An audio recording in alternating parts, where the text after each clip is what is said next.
Hi friends, welcome back to our channel. இன்னைக்கு நம்ம பார்க்க போற இந்த ஒரு அப்டேட்ல CSC டிஜிட்டல் சேவா போர்ட்டல் மூலமா எப்படி ஆதார் கார்டு அப்ளை பண்ணி வாங்குறது அப்படிங்கற பத்தி இந்த வீடியோல வந்து பார்க்க போறோம்.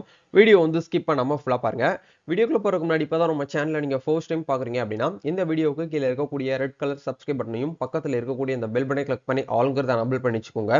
நம்ம சேனல்ல இருந்து போஸ்ட் பண்ணக்கூடிய ஒவ்வொரு லேட்டஸ்ட் அப்டேட்ஸும் ஈஸியா நீங்க மிஸ் பண்ணாம பார்த்து தெரிஞ்சுக்க முடியும். சரி வாங்க இப்ப நம்ம டைரக்டா வீடியோக்குள்ள போகலாம். ஓகே, CSC வழியாக எப்படி ஆதார் கார்டு வந்து அப்ளை பண்ணி வாங்குறது அப்படிங்கற பத்தி பார்க்கலாம்.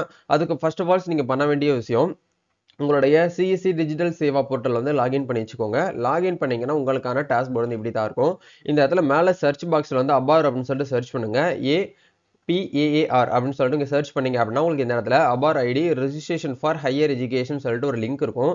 இந்த டேப் வந்து கிளிக் பண்ணீங்கன்னா இந்த பேஜ்க்குள்ள வருவீங்க. ஸோ இந்த இடத்துல டைரக்டா வந்து பார்த்தீங்கன்னா அபார் மினிஸ்ட்ரி ஆஃப் எஜுகேஷன் ஹையர் டிபார்ட்மெண்டோட வெப்சைட்ல வரும். ஸோ இந்த இடத்துல லாகின் as VLEன்னு சொல்லிட்டு இருக்கும். இந்த ஆப்ஷன் வந்து கிளிக் பண்ணுங்க. அப்படி கிளிக் பண்ணீங்கன்னா டைரக்டா உங்களுக்கு வந்து லாகின் ஆயிரும். நீங்க CSC ஐடியை லாகின் பண்ணாம பண்ணீங்க அப்படின்னா உங்களுக்கு யூசர் நேம் பாஸ்வேர்டு வந்து கேட்கும். இப்போ வந்து நம்மளுக்கு ஆல்ரெடி நம்ம லாகின் பண்ணியிருக்கிறதுனால டைரக்டா வந்து லாகின் ஆயிடுச்சு. இப்போ இது வரைக்கும் வந்து உங்களுடைய CSC டேஷ்போர்டு மூலியமா எவ்வளவு அபார் கார்டு வந்து அப்ளை பண்ணிருக்கீங்கன்னு சொல்லிட்டு காட்டுது.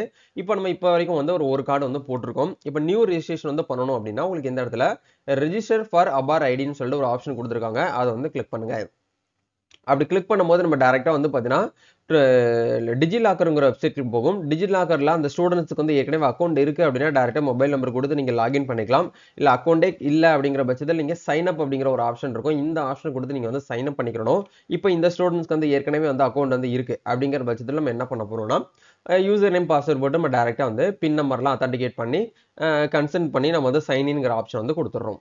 ஓகே, இப்போ அபாரோடைய ரெஜிஸ்ட்ரேஷன் பேஜுக்குள்ள வந்துட்டோம். இந்த இடத்துல உங்க நேம் வந்து ஆதார் கார்டு எப்படி இருக்கோ அதே மாதிரி டிஃபால்ட்டா உங்களுக்கு இந்த இடத்துல வந்திருக்கும். டேட் ஆஃப் பர்த்தும் வந்து ஆட்டோமேட்டிக்கா உங்களுக்கு இந்த இடத்துல வந்திருக்கும். நெக்ஸ்ட் வந்து பாத்தீங்க அப்படின்னா அட்மிஷன் இயர் அப்படின்னு சொல்லிட்டு கேட்பாங்க. இப்போ அந்த ஸ்டூடெண்ட் வந்து என்ன அட்மிஷனுக்காக வந்து அபார் வந்து கேட்கறாங்க அப்படிங்கிற பாத்துக்கோங்க. அந்த இயர் ஒன்ஸ் வந்து கரெக்டா நீங்க என்ன பண்ணிக்கோங்க அப்படின்னா வந்து செலக்ட் பண்ணிக்கோங்க. ஐடென்டிஃபை டைப் அப்படிங்கிற இடத்துல வந்து registration number, enrolment number, admission நம்பர்னு கேட்கும். இப்போ ஸ்டூடெண்ட்ஸ் வந்து காலேஜில் ஜாயின் பண்ணிட்டாங்க அப்படின்னா அட்மிஷன் நம்பர், என்ரோல்மெண்ட் நம்பர் எல்லாமே வந்துடும். அவங்க இன்னும் வந்து ஜாயின் பண்ணாம இருக்காங்க, காலேஜில் ஜாயின் பண்றதுக்காக தான் வந்து அந்த ஆபார் ஐடி வந்து கேட்கறாங்க அப்படின்னா நன் சொல்லிட்டு ஆப்ஷன் வந்து கொடுத்துட்டு நீங்க இதுல எதுவுமே வந்து பாத்தீங்க அப்படின்னா ஃபில் பண்ண தேவையில்லை. NA அப்படின்னு சொல்லிட்டு நீங்க என்ன பண்ணிக்கோங்க அப்படின்னா இந்த இடத்துல போட்டுக்கோங்க.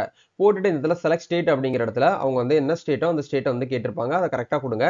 அவங்க ஸ்டூடெண்டோட ஸ்டேட் வந்து தமிழ்நாடா இருக்கலாம். ஆனா அவங்க வந்து படிக்கக்கூடிய ஸ்டேட் வந்து வேற ஏதாவது ஸ்டேட்ல இருந்து படிச்சுட்டு இருக்காங்க. டெல்லியிலயோ இல்ல வந்து பெங்களூர்லயோ ஹைதராபாத்லயோ படிக்கிறாங்க அப்படின்னா அந்த ஸ்டேட்டை ஒன்ஸ் வந்து நம்ம என்ன பண்ற மாதிரி இருக்கும், செலக்ட் பண்ற மாதிரி இருக்கும். ஸோ ஒன்ஸ் வந்து செலக்ட் பண்ணிட்டு எந்த டிஸ்ட்ரிக்டோ அந்த டிஸ்ட்ரிக்ட் ஒன்ஸ் நீங்க என்ன பண்ணிக்கோங்க அப்படின்னா இந்த இடத்துல வந்து செலக்ட் பண்ணிக்கோங்க. நெக்ஸ்ட் வந்து பாத்தீங்கன்னா செலக்ட் ஆர்கனைசேஷன் அப்படிங்கிற இடத்துல வந்து அவங்களோட யூனிவர்சிட்டி நேம் வந்து கேட்பாங்க. யூனிவர்சிட்டி நேம் நீங்க கரெக்டா என்ன பண்ணணும் அப்படின்னா வந்து செலக்ட் பண்ற மாதிரி இருக்கும். சரிங்களா? இப்போ யூனிவர்சிட்டி நேம் நம்ம ஒன்ஸ் வந்து செலக்ட் பண்ணிட்டு சப்மிட் அப்படிங்கிற இந்த ஆப்ஷன் வந்து கொடுத்தோம் அப்படின்னா டைரக்டா நம்மளுக்கு வந்து பேமெண்ட் பண்ற பேஜுக்குள்ள போகும். பேமெண்ட் வந்து எவ்வளவு கட் பண்ணுவாங்க அப்படின்னா CSC வாலெட்ல இருந்து 11 ரூபாய் நம்மளுக்கு வந்து கட் பண்ணுவாங்க. உங்களுக்கு வந்து பாத்தீங்க அப்படின்னா மீதி இருக்கக்கூடிய ப்ராஃபிட் வந்து உங்களுக்கு தான். சரிங்களா? 11 ரூபாய் மட்டும் தான் கட் பண்ணுவாங்க. மீதி பேலன்ஸ் வந்து 24 ரூபாய் உங்களுடைய கமிஷன். சரிங்களா? டோட்டலா சேல்ஸ் அமௌண்ட் வந்து 35 ரூபாய். இல்ல 11 ரூபாய் மட்டும் கட் பண்ணிட்டாங்கன்னா மீதி இருக்கக்கூடிய 24 ரூபாய் உங்களுடைய ப்ராஃபிட். சரிங்களா? பின் நம்பரையும் நீங்க என்ன பண்ணிக்கணும் அப்படின்னா இந்த இடத்துல வந்து அப்படியே பார்த்து வந்து என்டர் பண்ணிக்கோங்க. உங்களோட வாலெட் நம்பரும் வாலெட் பின்னும் என்டர் பண்ணணும். CSC டிஜிட்டல் சேவா போர்ட்டலுடைய பாஸ்வேர்டை என்டர் பண்ணிட்டு பே அப்படிங்கிற இந்த ஆப்ஷன் கொடுத்தீங்கன்னா டைரக்டா நம்மளுக்கு வந்து பேமெண்ட் வந்து சக்சஸ் ஆயிடுச்சு. சக்சஸ் ஆன உடனே நம்மளுக்கு என்ன ஆகும் அப்படின்னா அந்த கார்டு வந்து டவுன்லோட் பண்றதுக்கு ஆப்ஷனுக்குள்ள நம்மளுக்கு என்ட்ரி ஆயிரும். ஸோ இந்த இடத்துல வந்து டவுன்லோட் அபார் கார்டு சொல்லிட்டு ஒரு ஆப்ஷன் இருக்கும். இந்த கார்டை கொடுத்து நீங்க வந்து டவுன்லோட் பண்ணிக்கலாம். இல்ல வந்து ரெசிப்டை நீங்க வந்து டவுன்லோட் பண்ணணும் அப்படின்னாலும் இந்த ரெசிப்ட் கொடுத்து நீங்க வந்து டவுன்லோடுங்கிற ஆப்ஷன் கொடுத்து நீங்க டவுன்லோட் வந்து பண்ணிக்கிற முடியும். இந்த ஆப்ஷன் உங்களுக்கு இதுல வந்து கொடுத்துருக்காங்க CSC டிஜிட்டல் சேவா போர்ட்டல் மூலியமாக.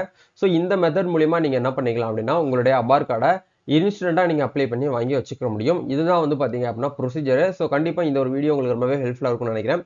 இந்த வீடியோ பிடிச்சிருக்கு அப்படின்னா லைக் பண்ணுங்க, ஷேர் பண்ணுங்க, கமெண்ட் பண்ணுங்க. நம்ம நெக்ஸ்ட் ஒரு அப்டேட்ல மீட் பண்ணுவோம். தேங்க்யூ.